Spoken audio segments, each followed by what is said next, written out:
the best part about our program is that there's so many different walks of life with so many different paths and so many different futures.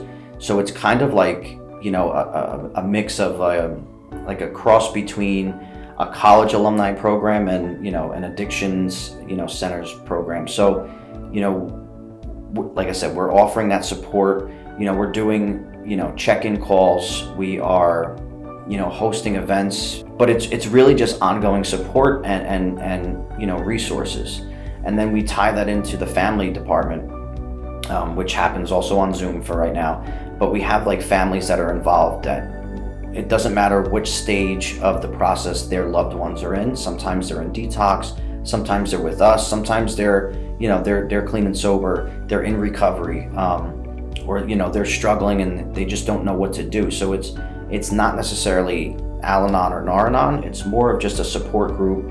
We offer education about addiction, what it does to the actual addict's brain, to help the family member kind of understand a little bit more, and then also set their own boundaries so that it's more of a healthy living environment once you start to commingle with the person that's struggling. But everything that they learned here, they're transferring that outside of here. So if we're teaching them good communication skills, boundaries, being able to get vulnerable with people, that is going to correlate outside of here, and they're going to take that back to their families, back to their own support networks. A lot of people just don't come from this area, but they wind up building support networks in this area, right? And there's a saying in recovery: the bigger the base, the higher the point of freedom. So if you have people in New Jersey that you can reach out to, if you have people in Houston and California and other countries, because this thing is worldwide, you're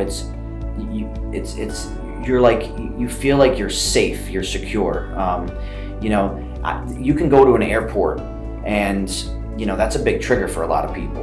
And if you're feeling some type of way, you can have a friend of Bill's paged, and I guarantee somebody in the program will answer that call.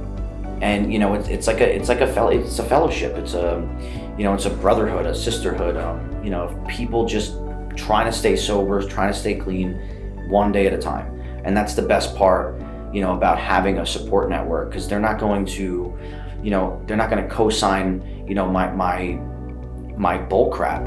They're going to call me out, and if I can't see my ears, then I don't know what they're doing. So, by building that relationship with somebody else, with, confiding in them, and, like I said, getting vulnerable and opening up, they're going to be able to, know my bluffs and call my bluffs. And if I'm, spinning a bunch of crap, they're going to be able to,